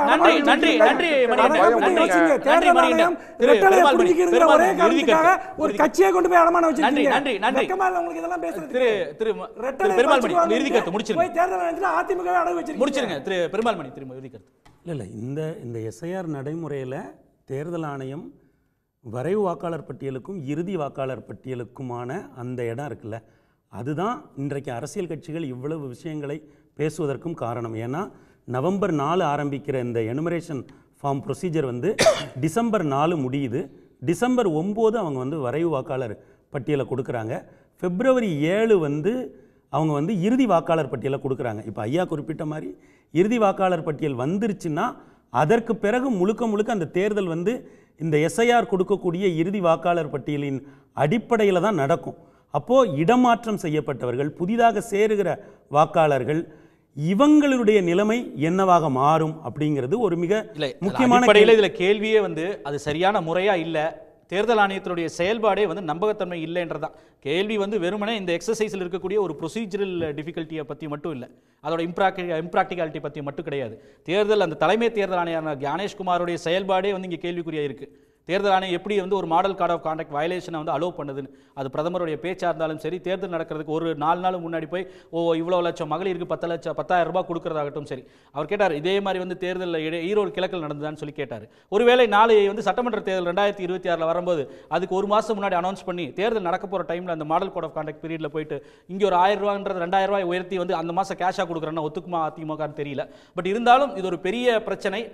உச்சநீதிமன்றம் வந்து இதை வந்து விசாரிச்சுட்டு இருக்காங்க. இதை பற்றி ஒரு தெளிவு வேணும். இதில் தெளிவில்லை. அந்த நோட்டிஃபிகேஷன்லேயே பல்வேறு குழப்பங்கள் இருக்கிறது, அப்ஸ்கியூரிட்டி இருக்குது அப்படின்ற பல்வேறு சந்தேகங்கள் எழுப்பியிருக்காங்க. எப்படி தான் வந்து 1000 வியாக்கியானங்கள் சொன்னாலும் சரி, தேர்தல் ஆணையத்தினுடைய நிலைப்பாடு என்பது இந்த விஷயத்தில் தெளிவுபடுத்தணும். ஏன்னா எலெக்ஷனை பொறுத்தவரையும் ஒரு நம்பகத்தன்மையும் வெளிப்படைத்தன்மையோடு நேர்மையோடு நடக்கணுன்றது தான் இந்த ஜனநாயகத்தினுடைய அடிநாதமாக இருக்கணும். அதெல்லாம் வரக்கூடிய காலங்களில் நடக்குமான்றதை பொறுத்திருந்து பார்ப்போம். நன்றி, மீண்டும் சந்திப்போம். உடனுக்குடன் செய்திகளை தெரிந்து கொள்ள சன் நியூஸ் பெல் ஐகானை கிளிக் பண்ணுங்க.